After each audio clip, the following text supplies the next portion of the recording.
This is Matrix Lord 212. This message is for Dr. Freedom. If I do recall, the plot for the new Chronicles of Riddick, the third one, is that somehow someone that's under his kingship doesn't want Riddick to be the ruler of all those worlds and everything like that. So what they do is somehow they, I guess, make believe that he died.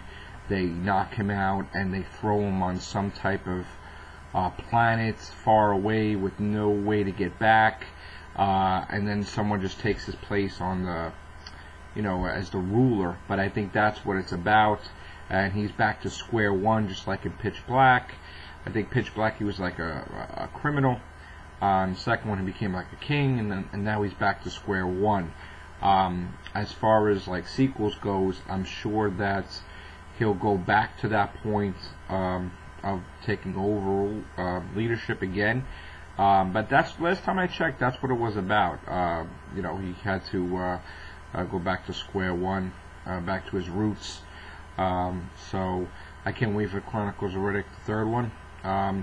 And I tried making a video. I'm having a lot of problems with this laptop, a lot of memory problems. So my video about X-Men First Class Part 2 never made it. I don't want them deleting it anyway because the memory was getting all messed up and my voice was getting distorted.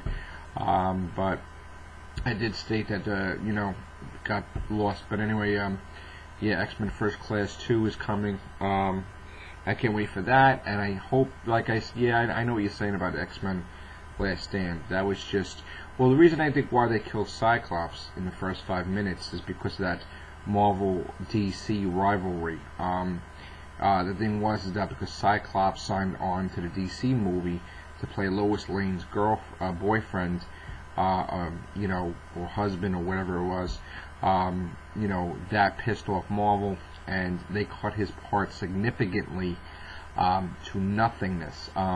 Sort of like DC's Revenge, where they purposely signed Ryan Reynolds, hoping to keep him away from the Deadpool movies with 3 Green Lantern sequels. Well, 2 Green Lantern sequels and regular Green Lantern, but this Marvel vs. DC thing has gone on for a long, long time, back and forth. It's almost as if they're 2 different entities that actually exist, like fighting each other. But it's just ridiculous. I think Marvel even signed, I think it was Tom Welling, I think his name was, the guy that was Clark and Superman in Smallville, to be a superhero at one point in time. So this battle keeps going back and forth. It's not going to end anytime soon with Marvel and DC. So that's what that is. They killed off Cyclops because of that. And you know what? Hopefully that DC don't stand in the way from Ryan Reynolds doing his Deadpool movie. I heard he's going to be doing Green Lantern 2 faster than usual. They're trying to get a script in the worst way so that way he can't do Deadpool, but we'll have to wait and see. I haven't really gotten into the DC comics. I'm not a DC Comics fan. I'm a Marvel Comics guy.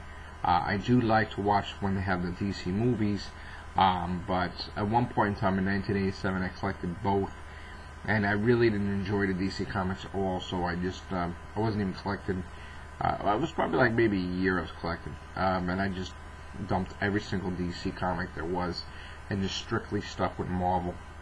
So, as far as the Spider-Man, Amazing Spider-Man goes, Spider-Man's always been my favorite character in comics, and I did post on the movie blog a long time ago, I think, that I compared it to Twilight. I was hoping that they would not turn Spider-Man to someone he's not, where he would have tons of love interests and love triangles and what were they doing really, but we have to wait and see, because from what I did see, Andrew Garfield is from Doctor Who, and I'm a big Doctor Who nut, Daleks in Manhattan, so I like, from what I've seen with the trailer, and I like Emma Stone as Gwen Stacy.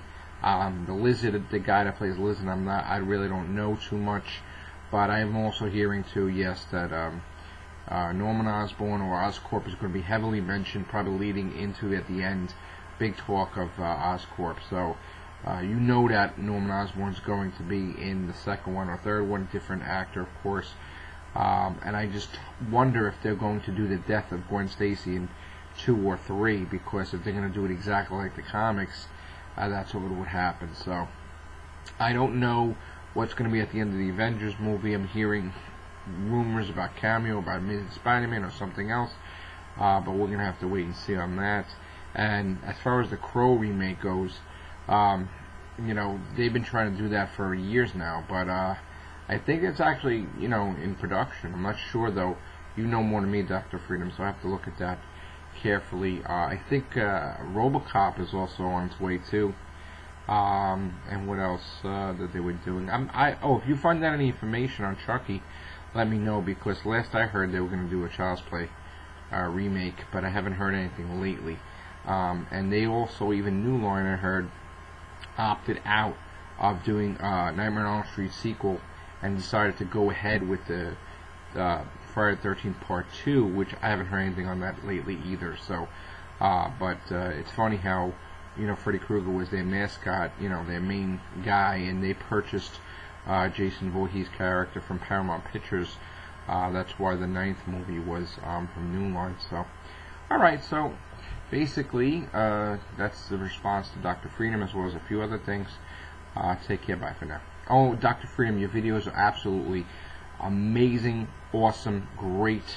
I look forward to watching your stuff. Awesome as well, and I'll talk to you soon. Bye.